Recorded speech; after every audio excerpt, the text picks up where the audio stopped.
네, 안녕하십니까. 부부 펀 더하기 이병준입니다. 며칠 전 강연을 마치고 나오는데요. 어떤 분께서 제 손을 꼭 잡으시더니 이런 말씀을 하십니다. 오늘 대표님 강연을 듣고 제 마음이 자동 힐링이 됐습니다. 라고 말이죠. 자, 이 힐링이 됐다는 말 요즘 정말 자주 듣는 내용들입니다. 강연을 듣다가 고민하는 문제가 해결되었다. 혹은 답답했는데 웃고 나니까 그냥 마음이 좀 풀어졌다. 또 어떤 분은 제가 강연 중간에 연주해지는 클래식 기타 소리를 듣고 자동 치유가 되었다라고 하죠. 사실 이 힐링이란 말이 최근 우리 사회에 정말 많이 생긴 말입니다. 사실 이 말을 우리말로 좀 번역을 하면 치료라고 번역을 하면 되는데요. 사실 치료라는 말은 조금 다른 개념이지요. 그래서 치료라는 말 대신에 아마 일본식 한자인 치유라는 말을 쓰고 있는데요. 또 치료, 치유 이 말 자체가 조금 어감이 그래서 그냥 힐링이란 말 자체를 그대로 사용하는 추세입니다. 자, 어쨌든 이 힐링이란 말이 늘어났다는 이야기는 우리 사회가 힐링이 필요한 시대가 되었다는 뜻이죠. 자, 그럼 왜 힐링이 필요하게 됐을까요? 이유는 간단합니다. 우리가 그동안 너무 바쁘게 살아왔다는 거죠. 또 너무 각박하게 살아왔고 너무 팍팍하게 살아왔기 때문에 흔히 바쁘단 말이 일상이 되어버린, 그래서 흔히 가장들이 집에 아빠들이 이 바쁜 아빠는 곧 나쁜 아빠 뭐 이런 공식이 붙을 만큼 자, 너무 이제 복잡하고 각박한 세상이 된 건데요. 자, 그래서 상대적으로 그렇게 복잡하지 않게 조금 여유를 갖고 좀 살았으면 좋겠다라고 부각되는 주제가 힐링입니다. 자, 그렇다면 힐링이 될 수 있는 방식은 뭐가 있을까? 거기에 대한 얘기를 드리는데요. 자, 여러분, 힐링이 되려면요, 점 2개만 있으면 됩니다. 자, 힐링이란 글자를 한번 써보시고요. 거기에 점 2개를 하나씩 찍어 보십시오. 그러면 헐렁이 되죠. 그러니까 우리가 조금만 헐렁해지면 힐링은 자동으로 된다는 뜻입니다. 자, 그렇다면요, 우리에게 그 힐링을 가져다 주는 점 2개, 점 2개 찍었더니 헐렁이 되었는데 그 2가지 점은 뭘까요? 바로 성공과 행복이 되는 어떤 기준을 다르게 설정하는 것입니다. 사실 우리는 그동안 성공지상주의로 지내왔던 것들이었습니다. 부모들이 그렇게 교육을 시켰고 또 대중문화가 그렇게 얘기를 했네요. 공부해서 남 주냐, 다 너를 위한 거 아니냐, 공부해서 성공해야 될 거 아니냐, 공부해서 성공하고 나면 자동으로 행복은 따라올 것이니까 열심히 공부해라 라고 우리는 이렇게 세뇌받듯이 거의 뭐 세뇌된 수준으로 주입을 받았습니다. 그래서 정말 죽을 똥 살 똥 모르고 열심히 지내왔던 그런 경우들인데요. 자, 특히 베이비 부모 세대들한테는 정말 이것은 삶의 철칙이었죠. 목숨 걸고 일하자. 목숨 거는 사람을 누가 당해내겠냐, 이렇게 살아왔는데요.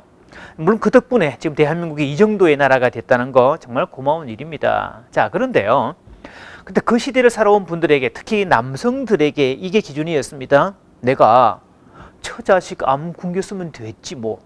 내가 뭐 게을렀냐? 내가 놀았냐? 내가 내 새끼들 마누라 다 먹이 살렸으면 됐지 뭘. 거기서 뭘 더 원하냐? 이러면 충분했습니다. 또 과거 세대는 그것만 잘해주어도 가장의 역할을 잘해줬다라고 된 거죠. 그래서 이제 세대가 좀 달라지면서 조금 다른 양상이 만들어졌죠. 남자들 쪽에서 밥 먹여줬으면 됐지 라고 했더니 반대쪽에서요, 어느 새부터인가 사람이 밥만 먹고 사냐? 이렇게 된 겁니다. 그럼 이쪽에서는 밥만 먹고 살면 되지 그 위에 뭐가 또 필요하냐? 라고 대묻게 된 거죠. 정작 이분들은 밥만 먹고 살면 충분한 시대를 지내왔고 그것이 세계 최고의 가치였는데 이쪽에서 밥 외에 다른 것들을 요구하는 시대가 됐다는 거지요. 그래서 딜레마에 빠진 겁니다. 이러지도 못하고 저러지도 못하고 또 뭔가 요구하는 사항은 뭔 말인지는 알겠는데 내가 뭔가를 대해주려고 하면 나도 딱히 해줄 것도 없고 경험해 본 적도 없고, 그래서 아주 애매한 시대가 되었다는 뜻이죠. 자, 밥 외에 필요한 그 무엇, 그것이 최근에 뜨고 있는 힐링이란 주제고, 힐링이란 주제는 동시에 행복이란 주제하고도 연관이 됩니다. 자, 과거에 우리는 성공하면 행복해진다는 관점이었는데요. 이것이 너무 복잡하고 각박하고 그러다 보니까 힐링이 필요하게 되었다. 그래서 반대로 그냥 행복하면 성공해진다로 바꾸는 것, 그러면 다소 헐렁해지고 여유가 있게 되어 있습니다. 그러면 헐렁해지면 자동으로 힐링이 된다는 뜻이죠. 자, 이것을 증명하는 최근에 긍정심리학자들이 나오지요. 마틴 셀리그만을 중심으로 해서 만들어진 긍정심리학입니다. 인간의 행복을 연구하고 어떤 사람이 행복한가를 연구를 했는데 처음 긍정심리학이 탄생될 때는 행복의 조건으로 세 가지를 얘기했습니다. 첫째가 긍정적 마인드였고요.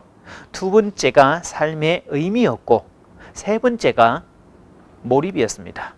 이 세 가지가 있으면 충분히 행복하다라고 했는데 10년이 넘는 세월 속에 긍정심리학도 발전되면서 그 외에 두 가지를 더 추가하게 되었죠. 자, 최근에 부쩍 부각된 주제는요, 인간관계였습니다. 풍성한 인간관계, 그리고 마지막 성취였는데, 자, 풍성한 인간관계를 얘기할 때 중요하게 부각되는 것은 헐렁해지는 겁니다. 사람이 너무 타이트하고 각박하고 복잡하고 바쁘고 이런 사람하고는 별로 사귀고 싶지 않다는 뜻이 되지요. 조금 여유가 있는 사람, 조금 헐렁한 사람, 이런 사람들이 낫다는 겁니다. 사실 이 추세는요, 저희 같은 강사들에게도 조금 달라졌습니다. 과거에는 꼭 정장을 하고 오라는 그런 분위기였는데 최근에 몇 년 사이에 정장을 해본 일이 거의 없습니다. 가급적이면 편하게 오라 그러고요, 노타이로 오라 그러고, 그래서 좀 애매해서 쓰는 게 모타이, 나비넥 타이를 쓰기도 하는데요.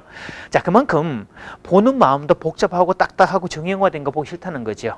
조금 헐렁한 강사, 조금 헐렁한 어떤 모습들, 그런 외모가 훨씬 낫다는 뜻이 되지요. 자, 그래서 힐링의 시대에 헐렁해지는 법만 배운다면 우리는 자동으로 힐링은 따라옵니다. 그래서 너무 바쁘다고 너무 또 계획을 많이 잡고 복잡하게 만들지 마시고요.